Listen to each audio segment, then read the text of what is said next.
क्या आपने कभी जीवन में ऐसा महसूस किया है जैसे अर्जुन ने किया, जब भावनाएं इतनी भारी लगे कि कर्तव्य पीछे छूट जाए? तो ये वीडियो आपके लिए है, अंत तक जरूर देखिए। कुरुक्षेत्र की रणभूमि पर दो सेनाएं आमने सामने खड़ी थी। एक ओर थे पांडव, धर्म, सच्चाई और न्याय के प्रतिनिधि। दूसरी ओर कौरव, अधर्म, लालच और अंधकार के प्रतीक। यह युद्ध कोई साधारण युद्ध नहीं था। यह युद्ध था धर्म और अधर्म, न्याय और अन्याय, और सबसे बढ़कर मानव के अंदर चल रहे द्वंद्व का। रणभूमि में एक रथ सबसे अलग दिखाई दे रहा था। रथ पर सारथी के रूप में स्वयं भगवान श्री कृष्ण और रथ पर बैठा हुआ योद्धा था अर्जुन, महाभारत का महान धनुर्धर, जिसने स्वर्ग तक को अपने बाणों से हिला दिया था। जैसे ही अर्जुन ने युद्ध भूमि में खड़े अपने संबंधियों द्रोणाचार्य, भीष्म पितामह, भाई, मामा, चचेरे भाई को देखा, उसका हृदय कांप उठा। हे माधव, ये तो मेरे अपने हैं, मैं इन्हें कैसे मार सकता हूँ? उसके हाथ से गांडीव छूटने लगा, उसका मन कांपने लगा। युद्ध का उत्साह जैसे कहीं खो गया था। उसकी आंखों में प्रेम था, मोह था,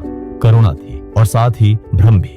जब मन भ्रमित हो तो बुद्धि भी शत्रु बन जाती है। अर्जुन श्री कृष्ण से कहता है, इनका वध कर मैं कौन सा सुख पाऊंगा? जीत भी मिले तो वो किस काम की, जब अपनों की लाशें उसके नीचे हों? वो कहता है, हे केशव, मैं युद्ध नहीं करूंगा, और वह अपना धनुष नीचे रख देता है। उस समय वह कोई योद्धा नहीं था, वह एक मनुष्य था, एक ऐसा मनुष्य जो भावनाओं में डूब गया था, जो अपने कर्तव्य से भाग रहा था। श्री कृष्ण कुछ नहीं कहते, वे बस मुस्कुराते हैं, क्योंकि वे जानते थे अर्जुन का मोह आज हर मानव के भीतर जीवित है। कभी रिश्तों के नाम पर, कभी डर के नाम पर, कभी असफलता के भय से हम सब अर्जुन बनते हैं। हमारे जीवन में भी ऐसे क्षण आते हैं जब हम अपने कर्म से पीछे हट जाते हैं। अब समय आ चुका था जब भगवत गीता का अमृत अर्जुन के कानों में घुलना था। यह अध्याय केवल अर्जुन के विषाद की कहानी नहीं है, यह हम सबकी कहानी है। जब हम हार मानने लगते हैं, जब जीवन भारी लगने लगता है, जब निर्णय कठिन हो जाते हैं, श्री कृष्ण चाहते थे कि अर्जुन समझे, कर्तव्य से भागना कभी समाधान नहीं होता, हिस्सा है, लेकिन कर्तव्य जीवन का आधार है। अर्जुन का ये